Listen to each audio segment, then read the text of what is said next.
I really like this chart. As a matter of fact, it's become one of my favorite charts because not only does it speak to the truth of the serious daily and yearly border invasion into our country, this chart also saved President Trump's life when he was almost assassinated in a rally in Butler, Pennsylvania, when a would-be assassin fired at President Trump, bullets flying into the crowd, killing Corey Comprator, but also grazing President Trump's ear as he turned his head to look at this chart and inform the American people about the invasion our country has been under. But the American people are suffering it every single day. Let's talk about what that CBP One app has done. It was introduced in January of 2023, and approximately 813 illegal aliens have been paroled into American communities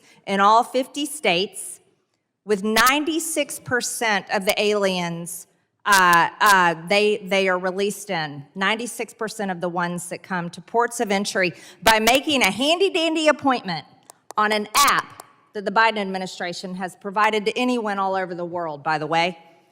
We can carry on and talk about the other outrageous thing that helps maybe you feel peaceful at night as you and your wife walk along. People aren't coming across maybe on your land because they're able to go to ports of entry. Another way they're able to get into our country is by flying in from other countries. 530,000 inadmissible aliens have flown directly into U.S. airports. Maybe that's why you don't see a giant flow across your land, Sheriff. Let's talk about jobs. You were saying jobs. They want to come in and they're pursuing jobs. Oh, the cartels are getting jobs, all right. Cartels and coyotes are currently making around $13 billion a year in human trafficking. Our wide open border is definitely providing jobs. 26 times more than that of the previous administration under President Trump. The Mexican cartels employ an estimated 175,000 members and have associates, facilitators, and brokers in all 50 states in our country. Yeah, we're having jobs provided for these people.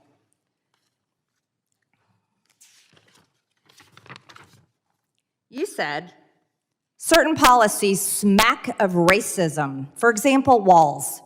I'd have you know, Sheriff, there are 77 major border walls around the world. 45 countries are planning and building more. Walls are not racist. Walls keep people safe. And this country is not safe.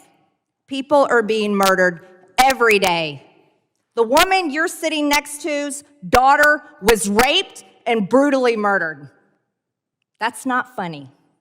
Walls are not racist. Thank you, Mr. Chairman. I've got a lot to get through because we've got about 4 years to walk through.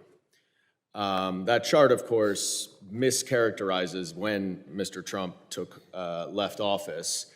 But there's no question that the problems at our border have significantly increased over the last several years. We can debate the cause of that, and we have debated the cause of that. There's unquestionably a lot more climate migration. There's unquestionably a lot more authoritarianism in Central and South America that is leading to political persecution and to people wanting to flee. But there's a problem. And what happened is the administration began to address that problem as it was increasing. But Republican attorneys general all around the country filed lawsuit after lawsuit after lawsuit to stop administrative action. So in response to that, the Biden-Harris administration went to Congress to say, let's work on bipartisan legislation to try to solve our border crisis. And Senator Lankford, the second most conservative Republican in the Senate, negotiated for months with an independent and a Democrat and with the administration to come to some sort of bipartisan resolution. which they did miraculously, because this has notoriously been a very difficult issue. Now, that deal was the most conservative border security immigration bill that's ever been agreed to by any Democratic administration. It had a number of different provisions, but I think most importantly, would have dramatically streamlined the asylum process. And let me just say something about the asylum process, because there's a lot of talk about legal immigration and illegal immigration. Asylum is legal immigration. It is not illegal immigration. It is part of our laws that you may seek asylum under certain circumstances. The problem we have at the border and the problem we have with our asylum process is that only 20 to 25% of people who apply for asylum ultimately get asylum. But it takes 7 to 10 years for that process to play out. This border security bill would have dramatically shortened the asylum process such that it would be over in 6 months. And the incentive for someone who knows that they do not qualify for asylum to come across the border would be eliminated. And many of those 75 to 80% of people who are not eligible for asylum would not come here and would not be granted work permits.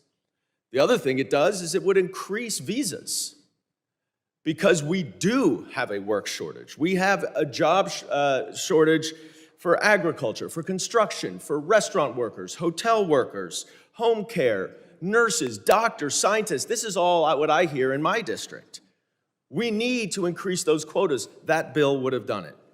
We need, as Mr. Heike said, to increase personnel at the border to deal with the problems so that we can address the women who are being raped, so we can address the cartels that are fueled by American-made guns.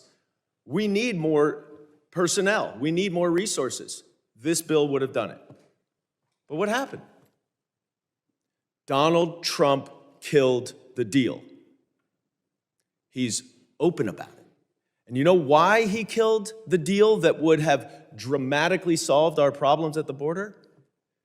Because he cares more about his own election than he does about the problems facing the American people. And he wanted chaos at the border so that he could run on it. And when you watch him at the debate, he answers every single question. It doesn't matter what the topic is, by going back to immigration. That's what he wants to do. I want to put up, finally, this last quote here from James Lankford, who was the author of this bill and was understandably very frustrated that it did not pass. It is very, very clear that the Republicans do not want to solve the problem at the border. And so what has happened since Donald Trump killed this bill that would have dramatically addressed the solutions at the border? President Biden and Vice President Harris have had no choice but to implement executive actions to streamline this process so that people coming in have to come in through ports of entry. So that those 73,000 people who are stopped at the border, they're not getting in, they're stopped at the border, have to go through the points of entry so that we can vet them and check them for their criminal history. And that has reduced border crossings to a level not seen since 2019. More than 55%. But that's not the solution. The solution is legislation, and the Republicans will not meet in the middle. I yield back.